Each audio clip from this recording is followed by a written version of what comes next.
Oiê! Eu sou o Fantástico Senhor Coruja e vamos falar sobre mitologia grega?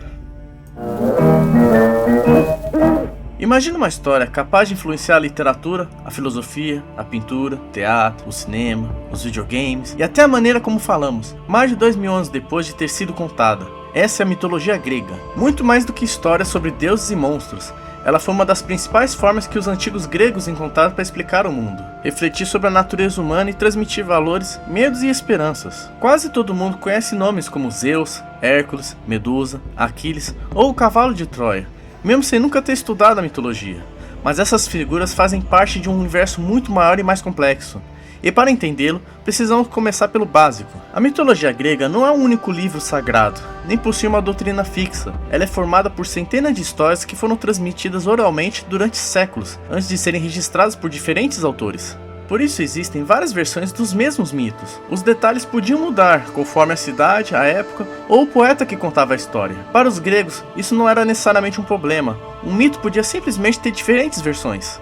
Essas tradições começaram a se formar ainda durante a Idade do Bronze, incorporando elementos dos povos que viviam na região do Mar Egeu, especialmente os micênicos. Mais tarde, entre os séculos 8 e 7 a.C., poetas como Homero e Hesíodo registraram algumas das versões mais influentes. A Ilíada e a Odisseia, atribuídas a Homero, ajudaram a consolidar muitos personagens e acontecimentos da tradição heróica. Hesíodo, principalmente em sua Teogonia, apresentou uma genealogia dos deuses e uma narrativa sobre a origem do cosmos. Antes de continuar, existe uma diferença importante entre o significado antigo e o significado atual da palavra mito. Hoje, muitas vezes usamos mito como sinônimo de mentira. Para os estudiosos, porém, um mito é uma narrativa simbólica, usada para explicar questões fundamentais, a origem do mundo, dos deuses, dos seres humanos, dos fenômenos naturais e até das instituições sociais. Isso não significa que os gregos acreditassem literalmente em cada detalhe dessas histórias. Os mitos tinham funções religiosas, culturais, educativas e, em alguns casos, políticas.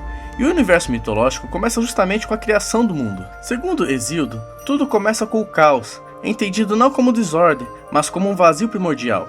Depois surgem entidades fundamentais como Gaia, a Terra, Urano, o céu, Tártaro, a região profunda do submundo, e Eros, associado ao desejo e à criação. Gaia e Urano geram os titãs, seres poderosos que governam antes dos deuses olímpicos. Entre eles está Cronos, que destrona o próprio pai com a ajuda de Gaia. Mas Cronos passa a temer que seus próprios filhos façam o mesmo com ele. Por isso devora cada um deles assim que nasce. Sua esposa Réia consegue esconder o último filho, Zeus, substituindo o bebê por uma pedra enrolada em panos. Quando cresce, Zeus obriga Cronos a libertar seus irmãos e lidera uma guerra contra os titãs, a Titanomaquia. Os deuses olímpicos vencem e assumem o controle do universo. Essa história já apresenta um dos grandes temas da mitologia grega, o conflito entre gerações e a substituição de uma ordem antiga por uma nova. É então que surge o grupo mais famoso da mitologia, os deuses do Olimpo. Zeus torna-se o soberano dos céus e do trovão. Poseidon governa os mares, enquanto Hades recebe o mundo dos mortos. Hera é associada ao casamento, Atena, a sabedoria e a estratégia, Ares, a guerra, Afrodite, ao amor e à beleza. Apolo está ligado à música, à profecia e à luz. Ártemis, sua irmã gêmea, a caça e a natureza selvagem. Hermes é o mensageiro dos deuses e o protetor dos viajantes e comerciantes. Hefesto é o artesão divino.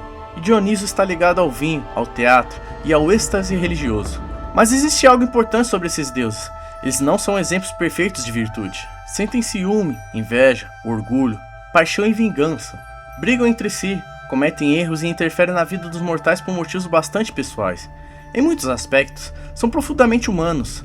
A diferença é que possuem poderes divinos. E isso também ajuda a explicar por que essas histórias continuam tão interessantes.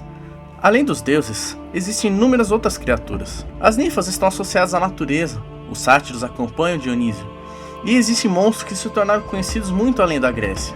Medusa podia transformar pessoas em pedra com seu olhar, o Minotauro vivia num labirinto de Creta, a Hidra de Lerna possuía várias cabeças que voltavam a crescer quando eram cortadas. Cérbero, o cão de 3 cabeças, guardava a entrada do mundo dos mortos. As sereias atraíam marinheiros com seu canto.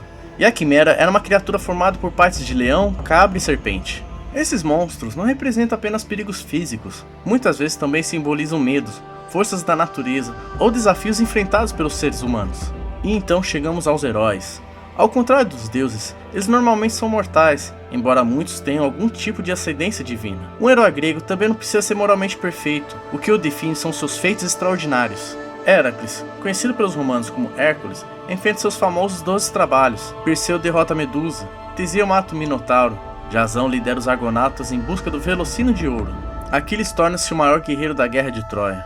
E Odisseu, conhecido como Ulisses na tradição latina, destaca-se não pela força, mas pela inteligência e pela capacidade de sobreviver a situações aparentemente impossíveis. Essas histórias também exploram algumas das ideias mais importantes da cultura grega. Uma delas é o destino.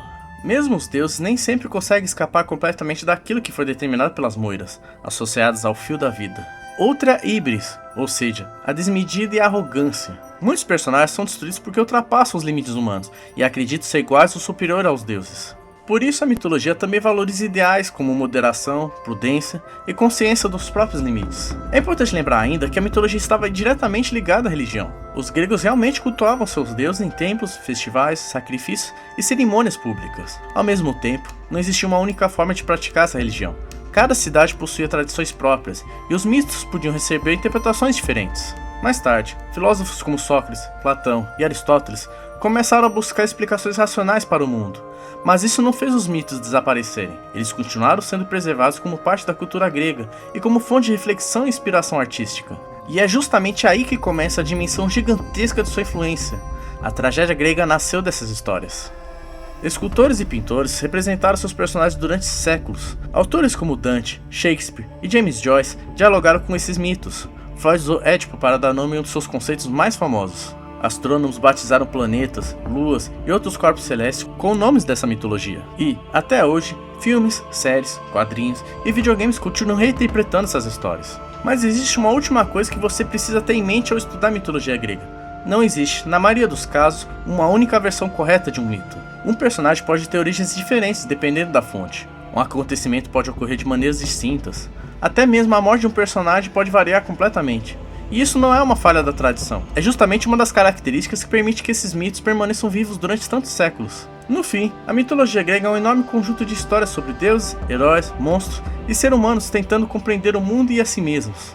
Ela nasceu de tradições muito antigas, foi registrada por autores como Homero e Hesíodo e acabou influenciando profundamente a cultura ocidental. Conhecer seus principais personagens e temas já é suficiente para abrir as portas de um universo que continua sendo estudado e reinventado até hoje. E se você quiser começar a explorar esse universo por conta própria, alguns textos são fundamentais. A Ilíada e a Odisseia, atribuídos a Homero, são excelentes pontos de partida para conhecer o imaginário heróico grego. A Teogonia de Hesíodo é essencial para entender a origem dos deuses e a organização do cosmos. Para uma visão mais ampla, Mitos Gregos de Robert Graves reúne diversas versões das principais histórias, embora algumas das suas interpretações sejam discutidas pelos especialistas. Mitos, de Stephen Fry, é outra opção mais acessível para quem prefere uma releitura moderna. E, para quem quiser estudar o assunto de maneira mais acadêmica, Jean-Pierre Vernant é uma das grandes referências sobre a religião, pensamento e imaginário da Grécia Antiga. Também vale conhecer as tragédias de Ésquilo, Sofócles e Eurípides, além das metamorfoses de Ovídio, que ajudaram a preservar e transmitir muito desses mitos na tradição romana. A mitologia grega não sobreviveu por mais de 2000 anos apenas porque conta histórias sobre deuses e monstros. Ela sobreviveu porque continua falando sobre nós. É isso, meus amigos, é o mínimo que vocês precisam saber sobre mitologia grega. Se você gostou desse vídeo, deixe seu like. Esse simples gesto ajuda o canal a continuar trazendo novos conteúdos. E se ainda não segue o canal, aproveite para se inscrever e acompanhar os próximos vídeos. Eu sou o Fantástico Sr. Coruja e até a próxima. Afinal, o Fantástico está em todo lugar.